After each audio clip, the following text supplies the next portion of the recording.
We now come to the fourth oral question. Lord Alton of Liverpool. Lords, I beg leave to ask the question standing in my name on the ordered paper, and in doing so declare my interest as the Vice Chairman of the All-Party Parliamentary Group on Eritrea. Lord Ahmed. My Lords, an initial Tigray humanitarian preparedness plan has been prepared by the United Nations. A comprehensive assessment of the humanitarian needs across Tigray has not yet been possible. We are encouraged, though, that an assessment mission coordinated by the UN is scheduled to commence later this week, and this follows efforts by the UK and others to press for an implementation of the assessment. We've also contributed to the UN guiding principles presented to the government of Ethiopia on humanitarian access with a view to the delivery of assistance to civilians. Thank you, Noble Lord the Minister, for that reply. Can I press him further on the issue of the humanitarian corridor, whether this will conform to United Nations principles of neutrality, and whether access will be granted to our diplomats to visit Tigray itself? And secondly, can he tell us how we intend to hold to account those who have been responsible for the torture of refugees, the forced refoulement of refugees, and some pretty barbaric acts which have been carried out against some of those who've been escaping from Tigray? My Lords, on the Noble Lord's second point, of course, the situation at the moment doesn't allow for a full assessment, but let me assure him of this, that certainly we will continue to press that any perpetrators of such acts are brought to justice. On his point of humanitarian corridors, we are liaising very closely with the UN humanitarian organisations to establish what, if any, additional support is needed to press for, particularly diplomatic channels, which we've been doing, to allow for the principles that he's articulated, and it's integral to the principles laid down by OCHA and which the UK supported the development of. Lord Hayne. My Lords, does he agree that there's a real prospect of the Ethiopian conflict getting right out of control, and especially given the Horn of Africa's strategic importance, with Gulf countries, China, the US, and others jockeying for influence, even becoming a Libyan nightmare of war crimes, warlords, and ethnic cleansing? Can the government redouble efforts to broker negotiations through the United Nations, the African Union, and the EU? My Lords, let me assure the Noble Lord, first of all, I share his concern when you see the neighbouring countries and the challenges faced there about the importance of containing this and seeking a peaceful settlement. All the channels he's mentioned, whether we're coordination with our EU partners, my right honourable friend, the Foreign Secretary, discussed this on the 23rd of November. We're in discussions with key African partners, including Uganda, Somalia, Kenya, and importantly, South Africa. And yes, at the UN, we also participated in the Security Council debate on the 24th of November. Baroness Northover. To stability in the region, does he agree with former US Ambassador Carson when he said yesterday that the battle cannot be won militarily and that it is vital that neighbours do not become embroiled through the use of their bases or airspace? So could he spell out with which EU countries is the United Kingdom working to secure these aims via the UN? First of all, on the two questions that the Noble Lady said, I can say yes, and we're working specifically with the likes of Germany and France in this respect, who also have important equities in that area. Lord Lancaster of Kimbolton. My Lords, all too often it is women and children who are the greatest victims of conflict. The UK is leading the way in the implementation of UN Resolution 1325, which recognises the importance of women's involvement in peacekeeping.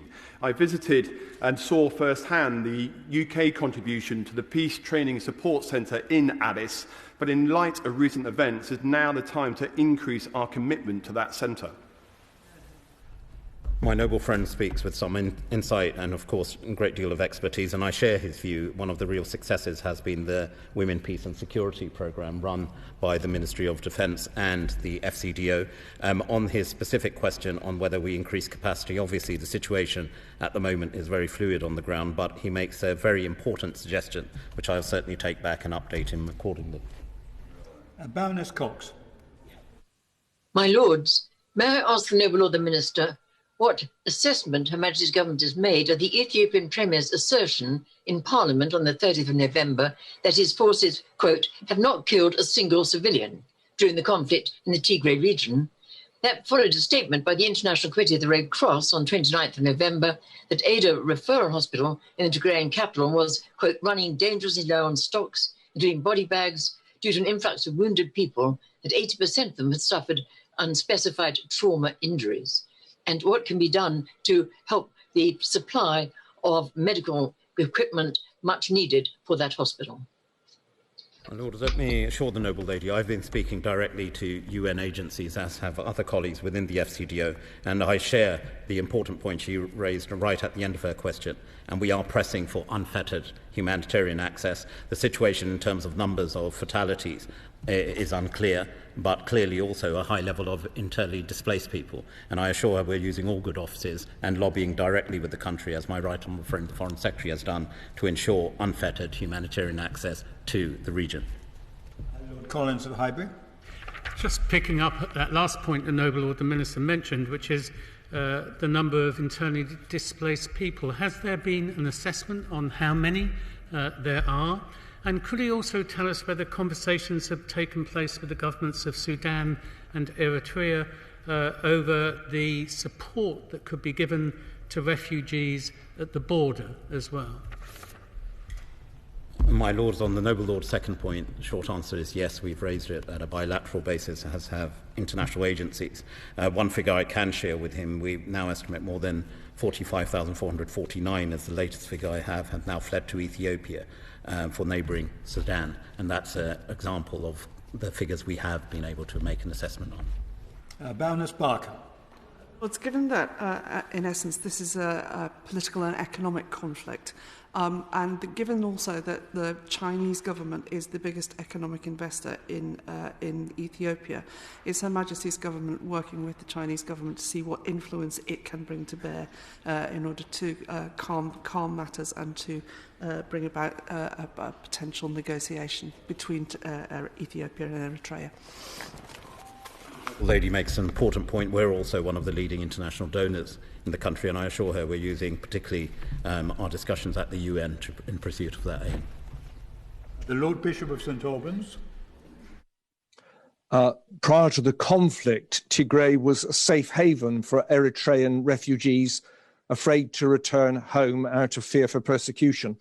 With Eritrea's rumoured involvement in the conflict against the TPLA, what assessment has Her Majesty's government made on the validity of claims that the Eritrean military is forcing refugees into trucks and abducting them back to Eritrea? The Right Reverend Prelate is right to raise these concerns, and this also was part of the conversations my right honourable friend the Foreign Secretary has had with the Eritrean government. They, of course, refute any such programmes or policy, but we continue to raise our concerns directly with the government. Lord Robotham. I first visited Ethiopia with the International Development Committee in the Commons, and we had a long meeting with Meles Zenawi, who was very impressive, often described as Tony Blair's favourite African dictator. He now, of course, has gone many years ago. But what I would say to my noble friend is, I visited last year, and although there was greater prosperity, there was still grinding poverty. Now, could my noble friend assure me that from henceforth, when we pour billions and billions of pounds of aid, as we have done into Ethiopia, for humanitarian reasons, education, health, that we also look at what is happening to the defence budgets of those countries, because I'm afraid what has been happening is fungibility. We've been giving aid for education and health. They've been spending money on arms. Raises an important point about transparency in development spending, and that's why the new structure at the FCDO is going to pursue that very point he raises about ensuring that support and development support is intended for those who are suffering and it gets directly to them. Lord Harris of Pentecost. Harris.